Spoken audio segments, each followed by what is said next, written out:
Want to stay ahead of your competition and rank higher on SERPs? With GetGenie AI, you can perform a head-to-head comparison of your content against your competitors using powerful NLP technology. Let's dive into the process. Step 1. Open a published blog post and click on Write for Me. Enter your target keyword and make sure to turn on SEO mode. Once that's done, click on Analyze Keyword. When the new panel opens, navigate to the Competitor tab and click on Fetch Data. Step 2. On the right side, next to the Genie logo, you'll see a content score. Go ahead and click on it. Switch to the Competitor tab again and turn on the H2H comparison feature. You'll now see a keyword heat map on the left panel.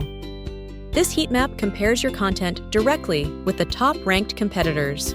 Let's break down the heat map. It shows the Google rank of your competitors, the expected number of keywords for each section, and the number of keywords used in your content.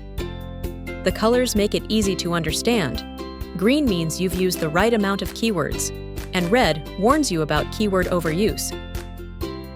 Finally, you can copy the keywords from the heat map and save them to an Excel sheet for further use. That's how you master the H2H comparison with GetGenie AI. Start optimizing your blog content today and leave your competitors behind. Try GetGenie now. If you like the video, then give it thumbs up and subscribe so that you don't miss our upcoming videos. Thanks for watching!